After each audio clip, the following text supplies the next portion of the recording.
Hey guys, so I'm back. I figured it's time to do another video. I got some catching up to do. It's been a while. It's been a few months since I've done a video. And it's going to be more of a depressing video, but it's something I feel like I got to do. As you've seen in the title, dealing with grief and bereavement. So I'll just come right out. My mother passed away October 26th, 2022. And I was out on the road. I was in Kentucky at the time. Me and her are really close. We always talk on the phone every day, multiple times a day. Talk about everything, what we're doing, what's going on. And I couldn't get a hold of her that day. And finally at night, I knew that, she don't go anywhere at night. She likes to be home before dark. And I still couldn't get a hold of her. And that's really unusual because she'll call me back right away if she can't answer the phone. And she'll do whatever she can to answer the phone. And so when I couldn't get a hold of her, I knew something was wrong. I called, had my husband go check on her, and he found her and said that she had a massive heart attack. Is what they figured out. And so,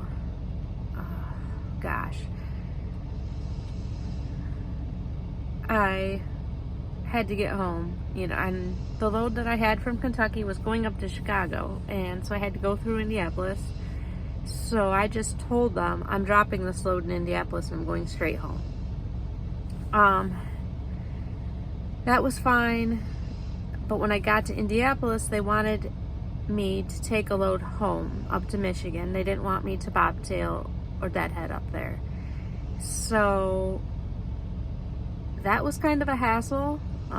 The lady in Lincoln, because my dispatcher wasn't there that day, I had a dispatcher out of Lincoln, Nebraska, and she did not want to work with me at all. She's like, nope, you got to go to Chicago and then wait another day. And I'm like, no, I'm not doing that. Finally, I went in to the terminal there in Indianapolis and told them what was going on. I was getting really pissed. And they're like, yeah, we got a load that goes up to Michigan right now. He's almost here. I'm like, perfect. So I got up there that night, and crete is really awesome. Other than that, they told me I could have as much time as I needed. They were going to give me a whole month, and I said no. I just need a couple weeks, I think, because I still have bills coming in, so I need to get back to work. So they were not pushy at all. They were very understanding.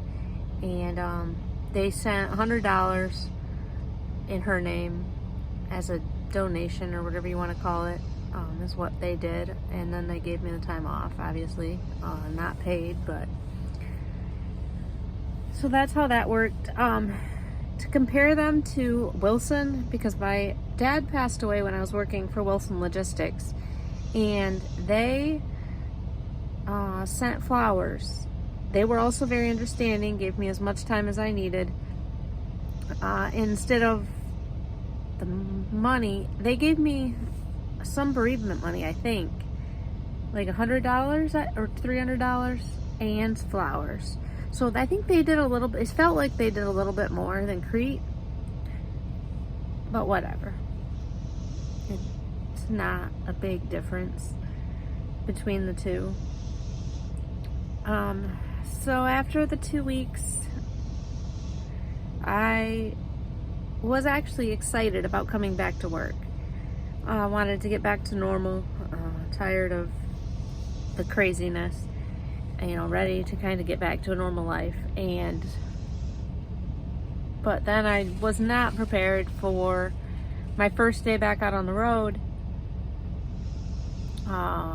I'd been around my family all of the 2 weeks, and so now out on the road by myself, I have nothing but time to think, and it was awful. I had to do a lot of work on myself and just figuring out how to deal with this, I guess. It hit me more than I thought it would out on the road by myself, thinking too much. So I'm going to go through, because being an EMT and a firefighter like I was, I learned about the different stages of grief, but I never really experienced them, I don't think, until this. And so, first the shock, which is a given. It's like, this can't be real, it's not happening. And then I still get little bouts of anger, like, why did you take her away from me so young? Why? You see other people with their elderly parents, and it's like, why was I ripped from that opportunity? Why did she have to go so soon? Questions like that. And then another stage of grief is bargaining. I didn't really have that too much. Then depression. I've always suffered from depression every now and then, and I still do from time to time. So that's kind of something that I don't think it made it any worse. It's just kind of something that's always been in my life. And then figuring out how to accept it is what I had to do out on the road. And how I ended up doing that, I mean, maybe I can help somebody else that's dealing with the grief or loss.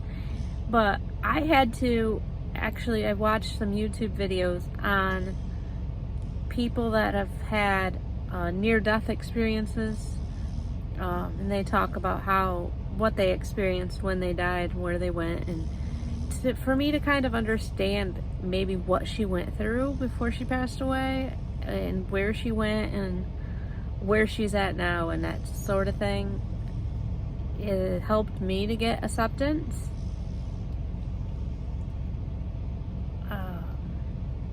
And then I don't think it's they say that time heals all pain, but I don't think it does. You kind of always deal with it, and it was just a matter of learning how to live with it.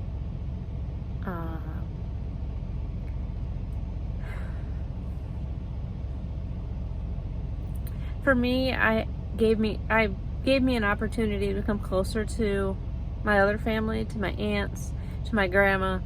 So now I call and talk to them, where before I never did. I just went through my mom, hey, how's so-and-so doing? Now I am the one that has to step up and talk to these people and go see them. And so I'm becoming closer to my other family and some friends that I didn't see before.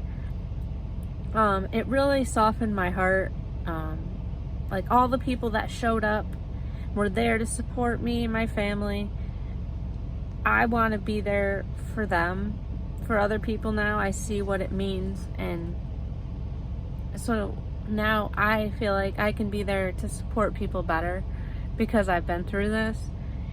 And just like sharing the love more. It's made me more of a loving person. It's definitely changed me. More giving.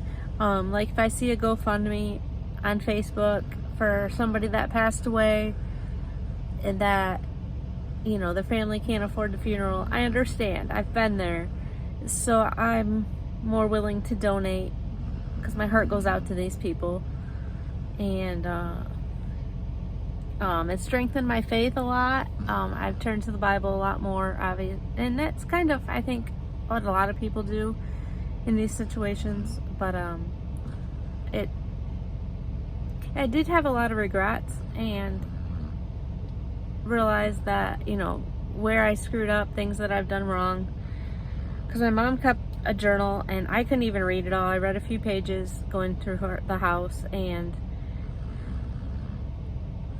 pointing out different things that I did wrong or that I disappointed her here and there, and realize, how much forgiveness we need, that we're all human and we all screw up all the time. Talking to my aunts, how she would get mad at them over different things too, and everybody did different things wrong. We all do. We're all human, and how we all need forgiveness. And so just, yeah, I've dug into the Bible, and my faith has gotten a lot stronger. It's kind of how I've lived differently. I still kind of have fear now of, I need to go to the doctor, get my heart checked, so this doesn't happen to me. My husband, I worry about him more. I'm like, I don't want to lose you the same way in my other family. So it's definitely life-changing. And so that's why I haven't done a video in a while. My mom was a big YouTube fan of mine. She watched all my videos. She's the reason that I started my channel, to show her what I'm doing out on the road, and to share my life with her that way when I'm not home. So I don't know.